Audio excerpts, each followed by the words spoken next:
Hello and welcome to The Green Stream, a podcast brought to you by Sustainable Business Network Detroit, a network of partnerships between Southeast Michigan stakeholders, innovators, and changemakers. Each partner is on a mission to advance and amplify sustainable business practices, and we're here to learn from, share, and help activate a sustainable way forward for Greater Detroit. If you enjoyed today's episode, please like and subscribe wherever you get your podcasts.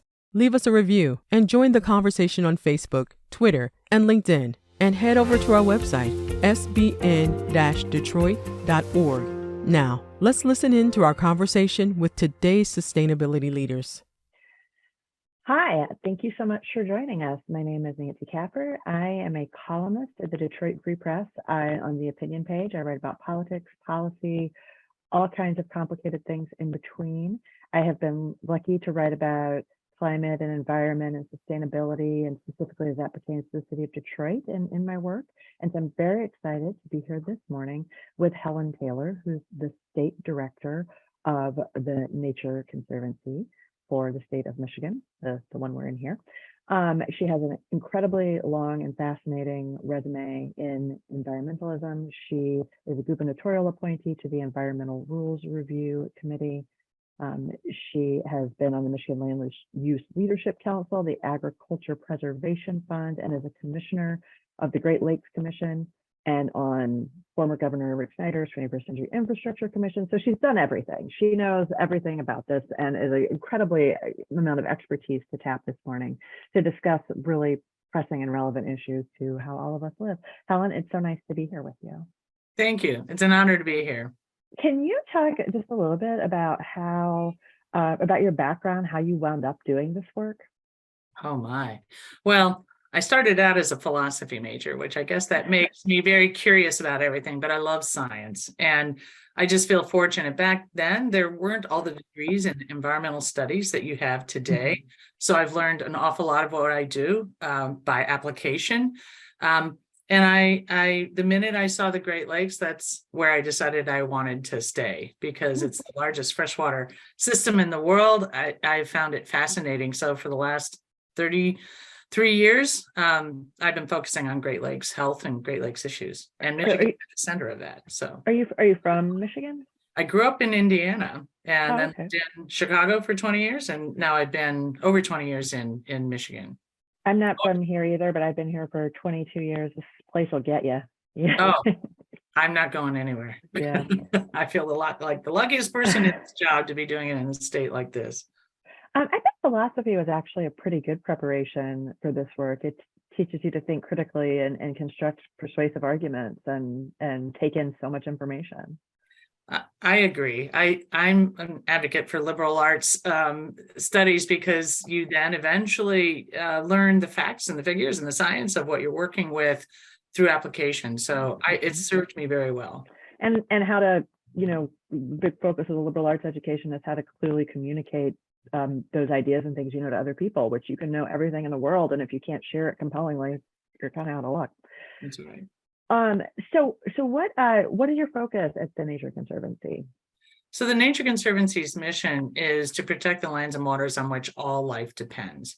So I know that the Sustainability Business Network is focused on sustainability, and that's quite relevant to how we view the world and how we want to contribute to the future.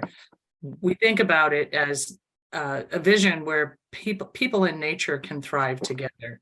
And so I think of the word that comes to mind immediately when I am asked about sustainability is the word balance. A balanced use of natural resources so they can continue to provide, deepening the understanding of how natural resources is the basis of everything, our economy, social, cultural, quality of life, everything.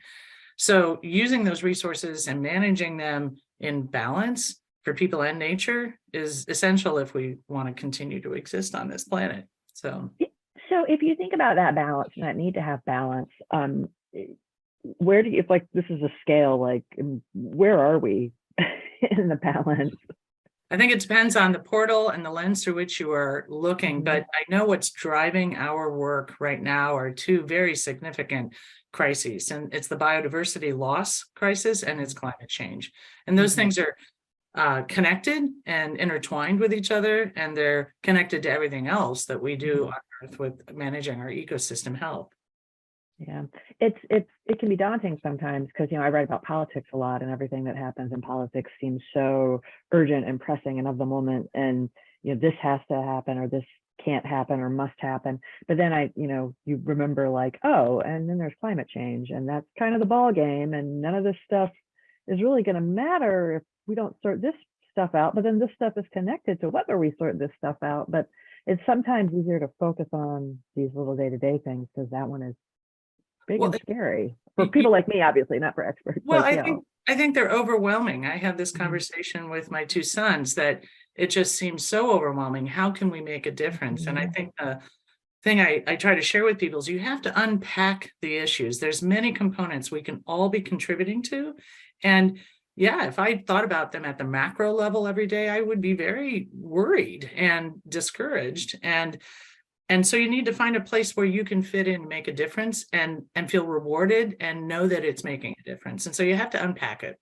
Well, that's a great setup for my next question, which is that, Nature Conservancy has made bold moves in green stormwater infrastructure work in support of both Detroit and Eastern Market, with a particularly interesting project at the parking lot of Sacred Heart Church, which is a 100-year-old church, where the Nature Conservancy installed a green stormwater facility at no cost to the church. Talk a little bit about that project, why it's important to the community and the water quality, and not just the water quality, but to flooding impact and the impact of stormwater on waterways. So start anywhere. But I'll prompt if we kind of run out of steam on one part of the answer. Right. So. Well, the first thing I need to do is thank the Ralph C. Wilson Jr. Foundation, because they enabled us to do this project. We wouldn't have been able to do it without their support. But what we were trying to demonstrate is how nature can contribute as a solution to many of the issues we're facing. And so we're seeing increased storm events, and that's being contributed to by climate change, right? So we are experiencing lots of flooding. When that flooding happens, and when that increased rainfall happens, the city of Detroit's wastewater treatment plant can't handle all that. So they actually end up having to release the waters, and that then introduces sewage into the Great Lakes. So all these things are interconnected. What we wanted to show is how nature can actually be part of the solution. It's not the silver bullet, but it actually brings in all kinds of co-benefits. So what we did is, in working with a church who has a big parking lot, so that was a great demonstration project, because these big parking lots are impervious, and so the water runs off. What we did is we installed a pretty sophisticated engineering below the surface, but actually a lot of plants that drink a lot of water. And we route water off the roof of the church into these gardens. The gardens make the parking lot much more beautiful. It's brought the congregation together. They have a gardening committee now to take care of these plants. And last year, there was an intense rainfall, you might remember. And we I had 8 inches of water in my basement. Oh my gosh. I live in Southwest Detroit, so yeah. So we went to look at how did it perform, and there was no flooding whatsoever. So it worked. So this installation is capable of, our estimate is that it'll manage about 1.5 million gallons a year, but it's capable of managing 3.5 million. So if we have more of those types of storm events, it's got some capacity. And well, I was going to say it, and it reduced their drainage charge by half. That's actually what I was about to ask about, because the city of Detroit, if folks don't know, taxes or assesses drainage fees differently based on how much of your lot is impervious, and parking lots are impervious. So replacing that with a green infrastructure, reduces that drainage fee. Exactly. And the other things that it does, it beautifies a neighborhood. It's starting, we see many organizations doing rain gardens and installations and planting of trees and bringing nature into the city. Detroit right now is below 20% in tree canopy cover. And a city generally of our type in the Midwest and to the East wants to be at 40% canopy. So bringing any green in, and the reason those are important figures is it actually helps with air quality. It actually mitigates heat. It's actually, all these different co-benefits addressing asthma, etc. So there's lots that this nature can do. It's not just about the water, but it does help with that as well. So It's so interesting because as cities develop, we come in and take out all the nature and build a city, and then in the last, and then at some point people realize, oh, that was a mistake, and start trying to add it back. But you have to be more intentional, and it's a bigger process because trees take time to grow, and we're I won't say lucky, that's probably the wrong word, to have vacant space in Detroit, because the way we got that space wasn't great. But I guess, and there are opportunities to do these types of projects without having to displace whatever's currently there, because we do have vacant space. Right. So. And there's some wonderful organizations working on that. Mayor Duggan is talking about trees a lot more. DNR is interested in that. Greening of Detroit, American Forest Foundation. So there's momentum in that, but this is one way of having a little demonstration project to show what it can do. Yeah, and I've been covering City of Detroit for 17 years, and climate and environment and green and blue infrastructure are things that candidates for city council now pretty routinely talk about or address, and it certainly wasn't that way 17 years ago. And I know it's thanks to your work and other environmental organizations that have made these a de facto part of campaigning and political office. So that's amazing to see that evolution, that it's now on the radar, that in a way it certainly wasn't 20 years ago. So right. So congratulations, because that's well, a pretty amazing. We were really happy to help the city with their drainage charge, to understand how green infrastructure can be incentivized. We were working with Detroit Economic Growth Corporation to figure out how can you plan and incorporate green infrastructure into the revitalization of these neighborhoods. So that's a core concept in the Eastern Market Plan. So this demonstration at the church was just one small part of a bigger picture. And we've had, this has come up in the Detroit Future City. Recently had a conversation with Anika Goss, in the first iteration through all the current iterations of Detroit Future Cities plans. Green and blue infrastructure has been a part of it. In Detroit, has had a couple of planning directors that really wanted to emphasize this. But sometimes in a city with so many financial challenges, it's getting something everyone agrees is a great idea from paper into practice can be a challenge. And you mentioned that there was foundation support for this project. I guess what would be required to do these types of things at scale? I think that's the big challenge, is how to scale it up. Retrofits are more a little, there has to be extra investment. If you're starting a new development, it actually isn't that much. It isn't that big of a difference at all. So actually getting people to incorporate green infrastructure thinking into their designs from the beginning when they're building out in an open space is really important. There's incentives, there's policies. And there's also potential to connecting it to other parts of the state. People are carbon offsets, there's a lot of interest in corporations in helping urban areas build a stronger tree canopy base, and maybe that can help offset and sequester carbon in ways that it's helping them with their plan to reach zero impact.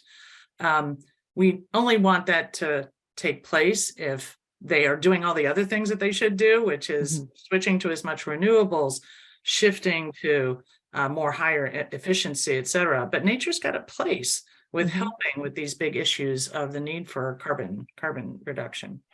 So when you say we're at 20% tree canopy cover, is that for the city of Detroit proper, or is that the metro area? The metro area, I'm pretty sure. Okay.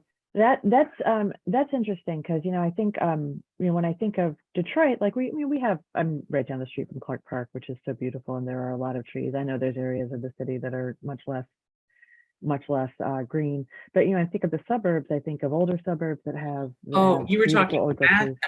No, I think it's the city. Let me answer. We have some suburbs that have beautiful older growth trees, but we also have a lot of suburbs that are just like mile after mile of sprawl and strip mall and parking lot. And I mean I know we focus on Detroit a lot, but those types of communities, those have to be part of that equation too, right?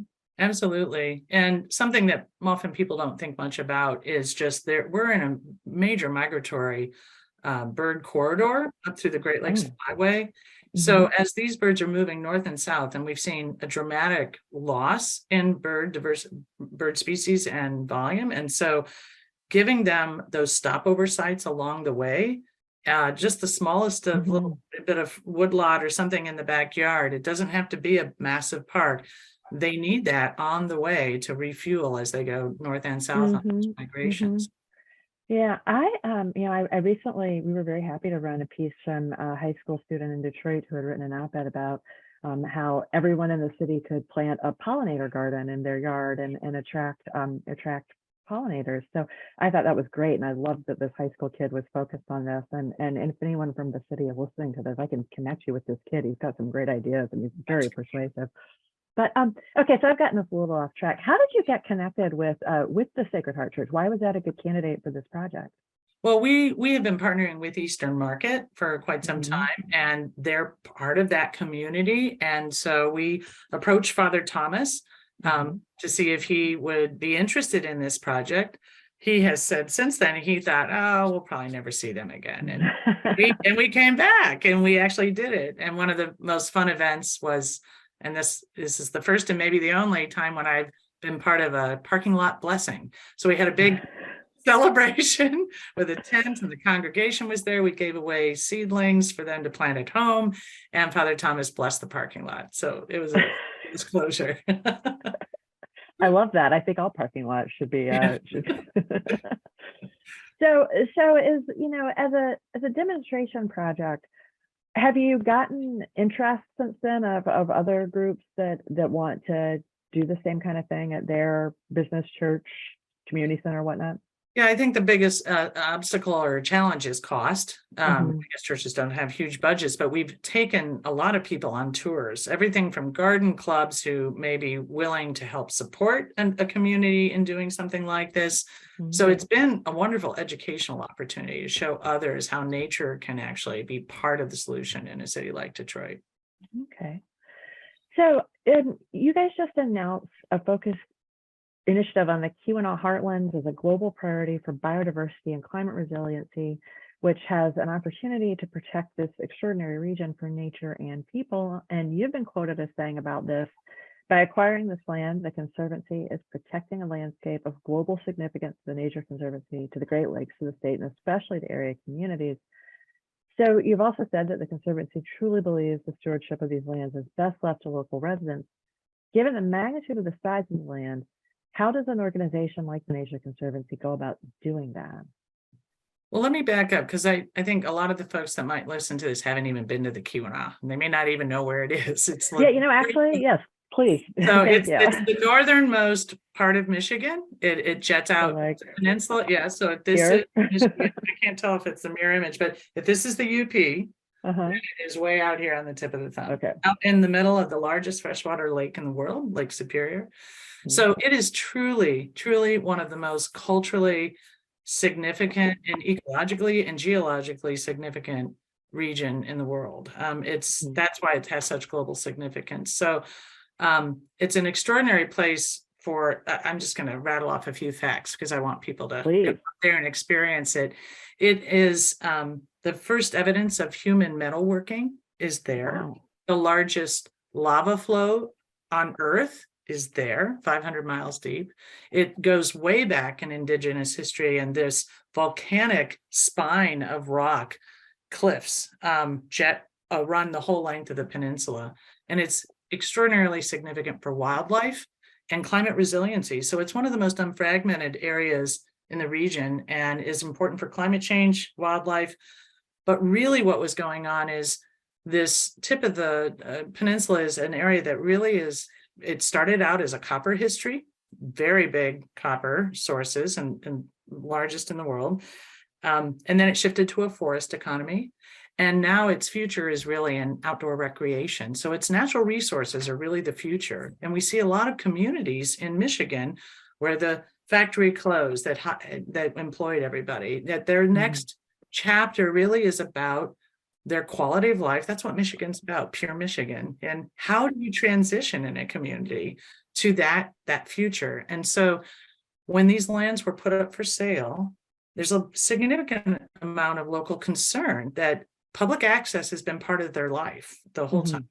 And it's vital to the snowmobiling, all the activities that people enjoy that visit there. And this is a place that people from around the country care about, and especially the Chicago and Wisconsin, people go there every summer. And it has had increasing tourism, which means challenges in affordable housing and infrastructure and all these other things that I haven't even said the word conservation yet, right? So is people and nature thriving together? The future for that region was essential to see that these lands were protected. So the announcement we made last week was that we were able to acquire those 31,000 acres, which is a lot of land. Yeah. And so if you look at a map in the articles, it's basically that whole tip. The exciting thing is, though, we have a few nature preserves up there, but we don't intend to, in the long term, to own this. We really think that it's going to require, and the community knows this, a shared management vision, and that public ownership is probably the right destination between the state, the county, and the township. And so we have brought in some experts in rural economic development to help facilitate that process. And there's a 17-member planning committee that we're supporting and sponsoring, and the state is sponsoring that too, to help them determine their future. And then over time, we will transition those lands. So it's a really exciting learning opportunity, because we think a lot of the communities, the Mott Foundation provided the support to run this community engagement process, which we're really grateful for. And one of the big interests is that whatever we learn from this, can it help other communities who are facing the same issues? So, and you mentioned your advisory council. I don't think you said advisory council, but you mentioned a 17-person planning committee. Yeah. Planning committee, right. And, we've talked about, project in Detroit, we're talking about project here. And obviously, you're talking about the culture of recreation and public use of land that happens up there. You're doing projects in places where there are strong cultural ties to the land, whether it's the Black community in Detroit or in a Native community somewhere else in the state.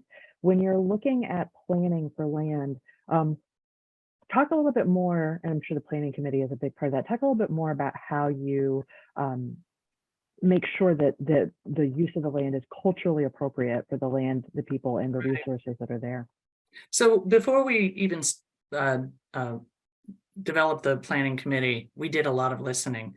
So we've had 4 public meetings, which may not sound like much, but when you're in a community of about 1,200 people and you have 300 people show up, that's thousands in any other jurisdiction. Right. Yeah. That's pretty good. Yeah, we've done extensive interviews, and this is through the people we hired, that this is their area of expertise, over 60 90-minute interviews, a survey that 2,000 people have responded to. So that's the first tranche, is what do they value about these lands? What are they most worried about? What is necessary in the go forward that we assure is protected? And that includes, input from the tribal community. It includes input from the different jurisdictions and the different user groups. And so those are the people that are on this planning committee, because we wanted the representation to be those that depend on the use of it. So that would be everything from snowmobiles and mountain biking and outdoor recreation interests, to the county and township and the state, to the tribe, and making sure we have those voices at the table. They know their issues better than we do. We just want to support their process. We are not worried about conservation being our goals being achieved in that, because that's what they value. And so it's essential that we find that, and this will be the place where we find that balance. How is it used so that it can support the community's local economy? Even when an organization comes in really with sincere intentions to honor the local community and the use of the land that the community supports, and that there's no question that that's what's going to happen on the organization's end, it takes sometimes some time to build up trust with the other stakeholders. You talk a little bit about how that process of building trust develops?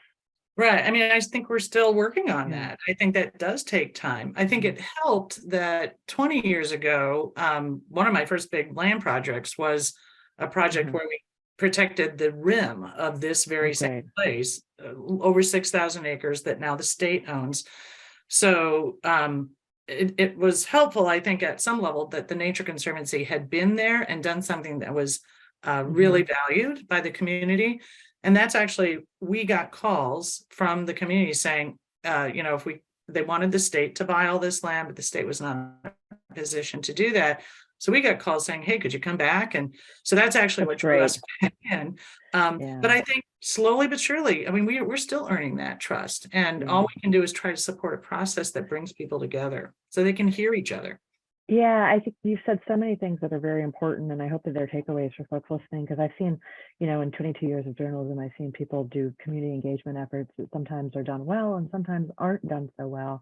And the stuff you've talked about here, having long, in-depth, multiple conversations, really listening, building that track record, those are such key elements, and none of that happens quickly. It's a painstaking process, and you also have to be willing to say, we haven't done the work yet, and we have to take a couple steps back from where we thought we wanted to be, right? Like you have to be in real time, reassess.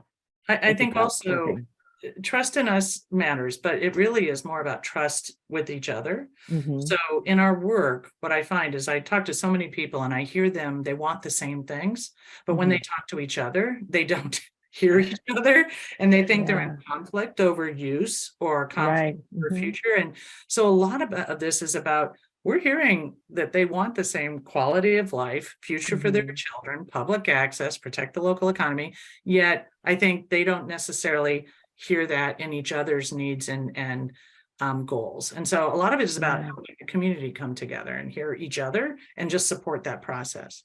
Well, that's really important too. Yeah, that you can facilitate a relationship between different groups in the community that may come into the process with, their own separate complex relationships to each other. So you have a pretty nuanced and complicated role in this effort. But I just want to be clear, we've also hired people who've done this in communities. So we brought in rural economic development experts to facilitate that. Rural economic success is their name. So because even then people will view us as having a conservation agenda. So we need to be just one of many in that conversation to be trusted. So I think that there's so many great takeaways from what you're saying. And that's another important one too, is to I think that's sometimes uncomfortable for organizations, even newspapers, to sometimes say we've got to step back and put ourselves,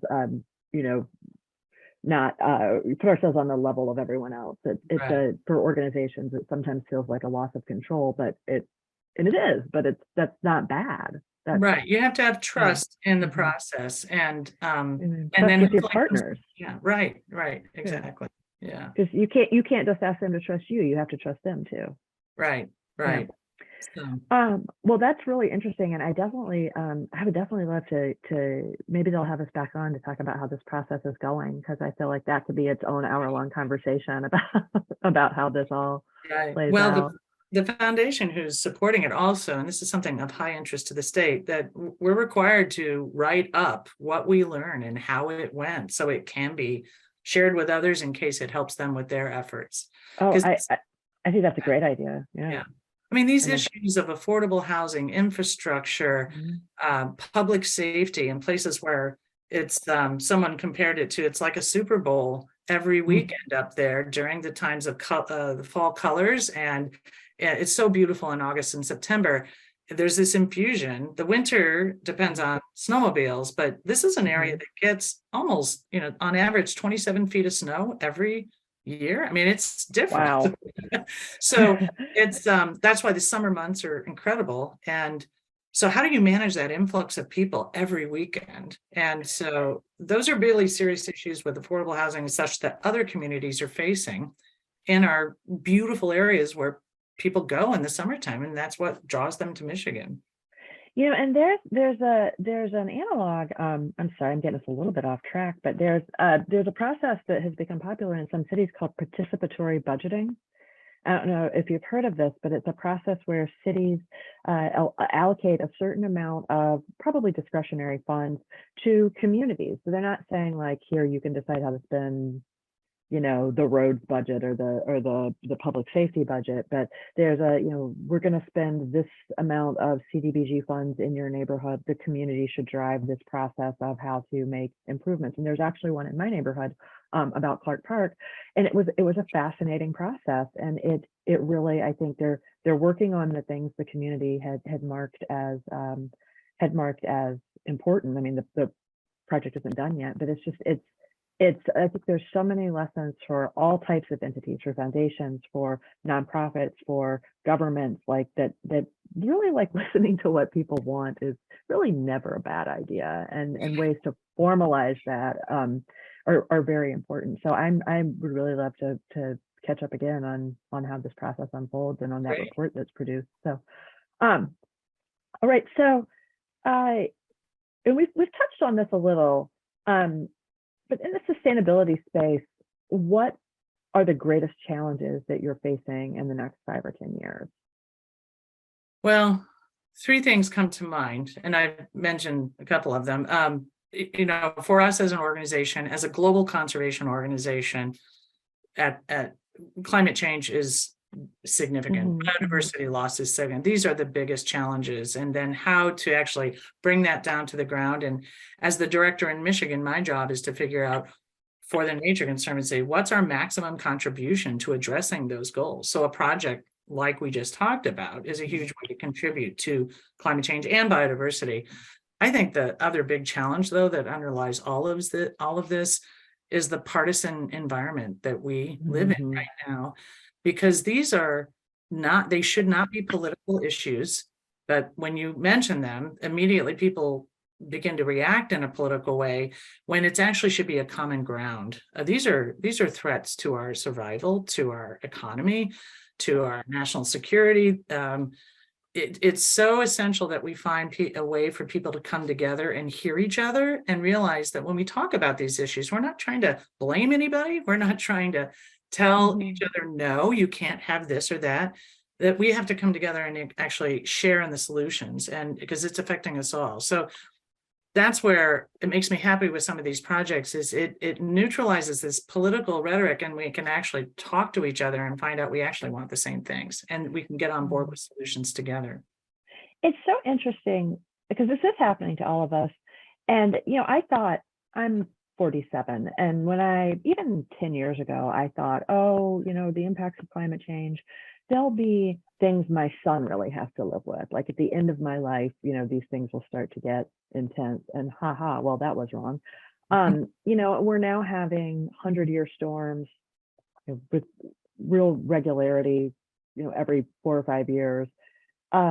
We had, it's 65 degrees, it's 3 weeks till Thanksgiving, and it was 65 degrees yesterday. This is not normal, and we're all experiencing it, but it doesn't seem like we're a little bit like the proverbial frog in the pot, and the temperature's turning up, and none of these things seem to be ringing the alarm bell that you might imagine, a series of 65-degree days in November might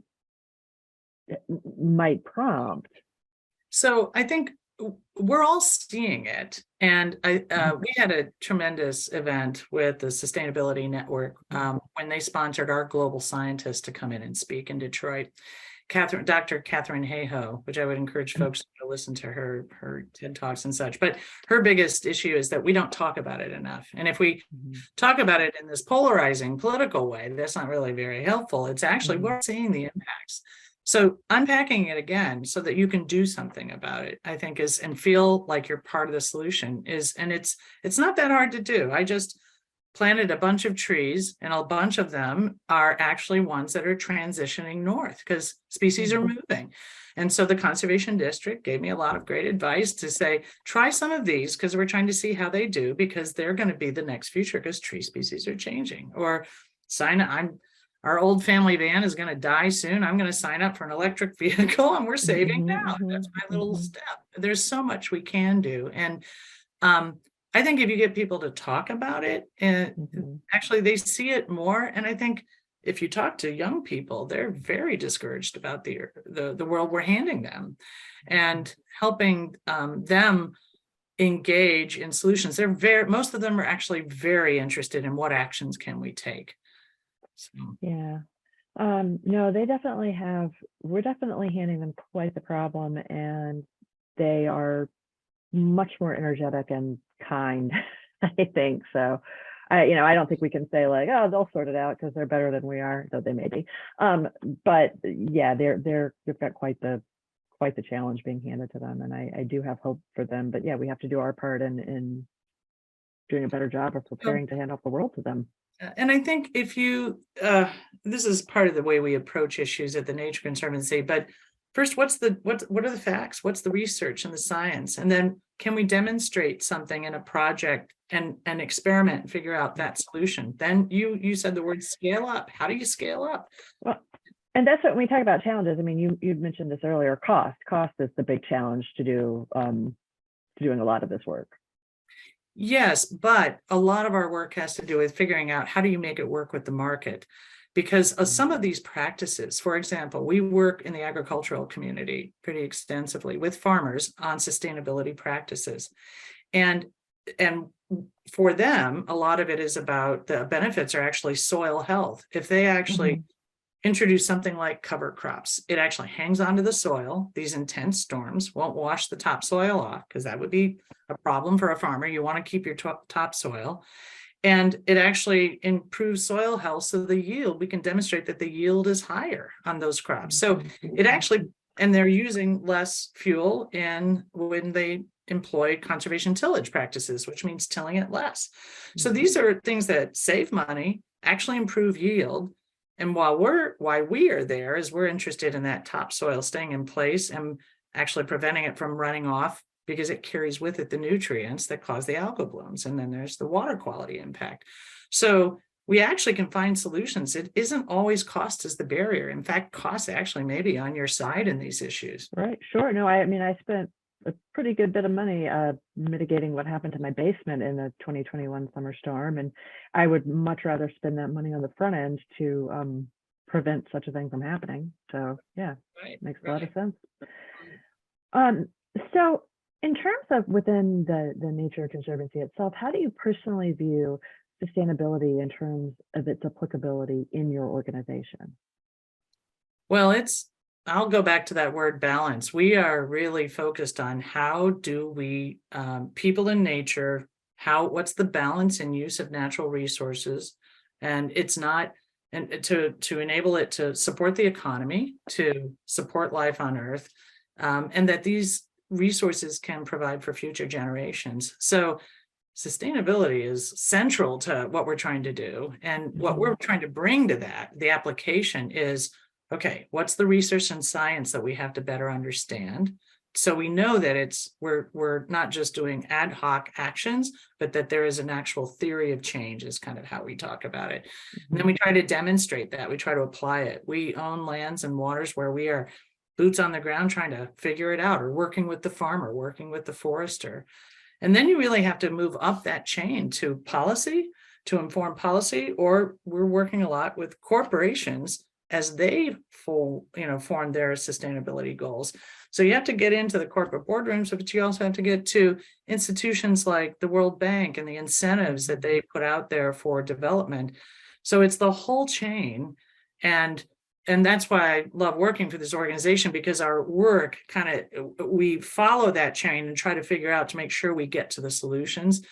In a perfect world, we wouldn't be needed if we had all the science and toolbox and people knew how to inform their decisions. Then the world would be operating under a sustainability umbrella that actually could persevere. So long term, you'd like to put yourself out of business. I often describe it that way, because that means everybody understands what it means to live sustainably in the world. That would be perfect. Yeah, I get it. So what best practices in sustainability have you come across that have informed your work? So I gave an example of the one with the farmers and the agricultural practices, and there's a lot of momentum in that space. With forest land management, we have working forests where we are actually, and this will sound surprising, wow, the Nature Conservancy is cutting trees down. What we're trying to do is we have working forests where we're trying to employ sustainable practices to demonstrate you can still be profitable, you can actually sink more carbon, you can actually have better diversity, which we know if it's all one species and that next weird invasive bug is going to take the whole thing down like it took all the ash trees. These are concepts that we want to demonstrate and then share with the industry and those that work in it so that they can realize that it doesn't actually have to impinge on profitability or practices that they're used to. It actually, in some ways, protects their assets even more.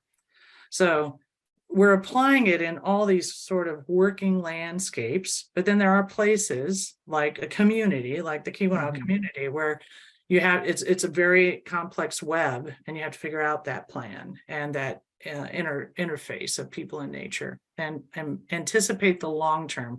It can't be a short term view on the world. You're really trying to do this for future generations. And that's a complicated sell for people, right? Like, we're doing this thing and we all need to do these things, and it will change your life in the short term and hopefully in meaningful ways, like maybe your basement won't flood as much, or this, that, or the other, crop topsoil won't wash away. But some things have less immediate results, and I think we all want a better world for our children and grandchildren, but is it hard to see? But that's why demonstrations are really important. Yeah. We actually can show on the ground that it's real, and that we can demonstrate that.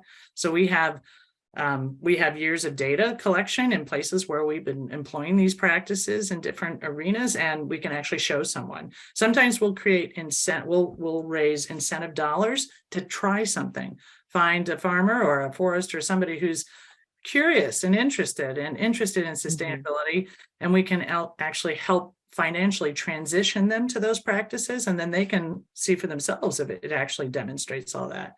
So it can't be hypothetical, and it's got to be tangible, and you have to be able to show it and then demonstrate that for others. And at the end of the day, the most important communications entity is really a farmer to farmer, a forester to forester.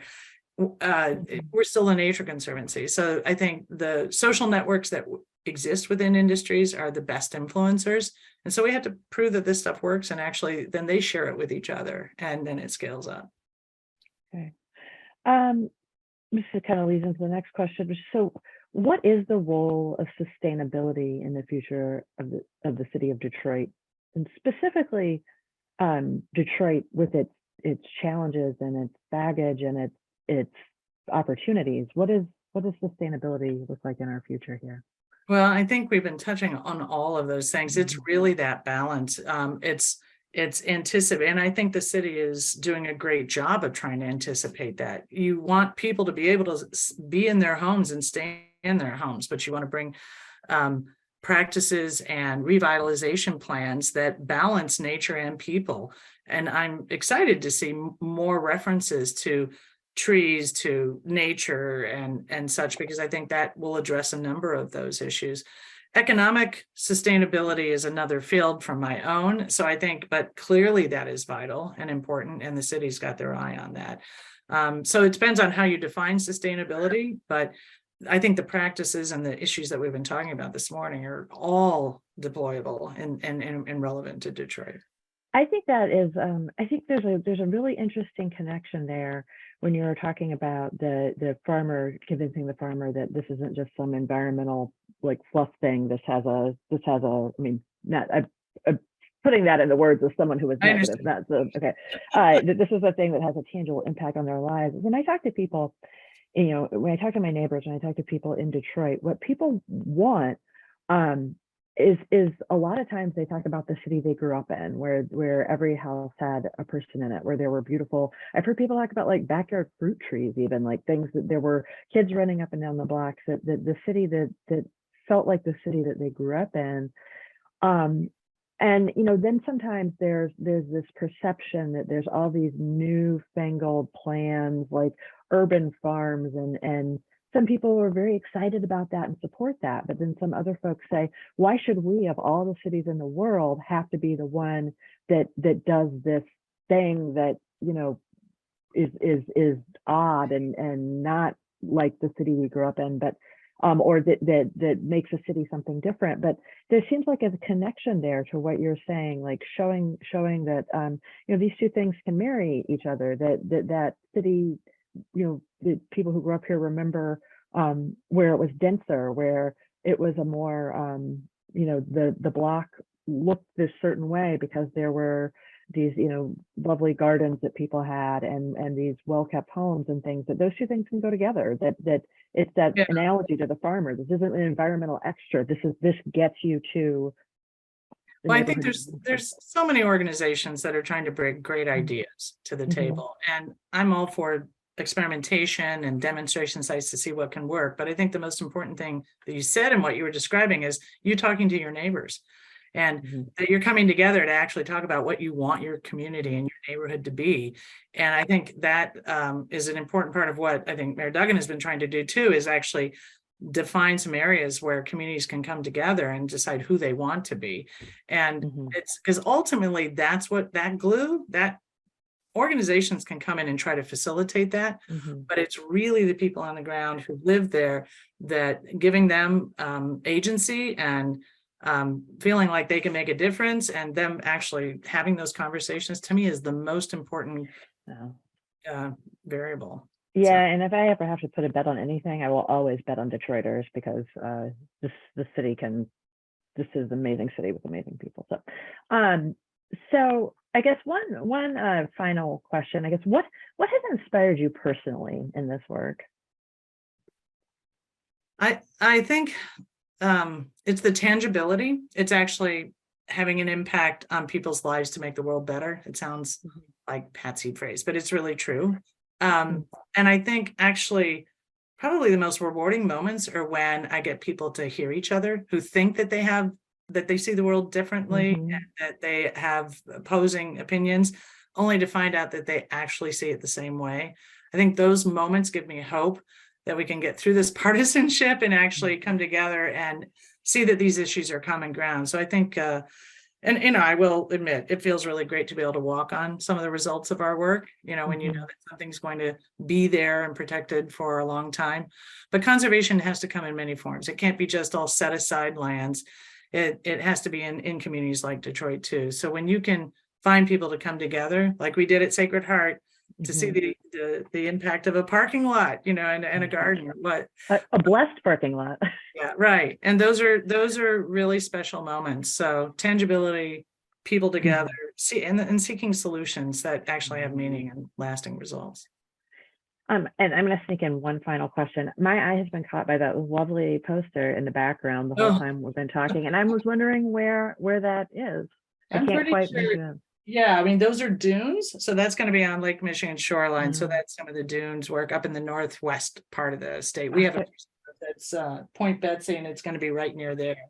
Well, if I were room rater, I'd give you a high point on that, because it's a very lovely picture, very eye-catching. So anyway, all right. Well, it's really been interesting talking to you today. I've learned a lot. I've really enjoyed our conversation, and I want to thank you so much for doing this podcast, sharing your time. I know you're very busy, and you've been very generous with your time. And thank you for the important work you're doing for Detroit, for Southeast Michigan, and for all of us. It's an honor and a privilege. Thanks for taking the time. Thanks for your interest. Oh, all right. Thanks. Thank you for tuning in to the Sustainable Business Network Detroit, the Green Stream podcast. Remember to like, subscribe, and leave a review wherever you listen to podcasts. Make sure to follow us on sbn-detroit.org and stay tuned for more conversations on sustainability from inside and around the city.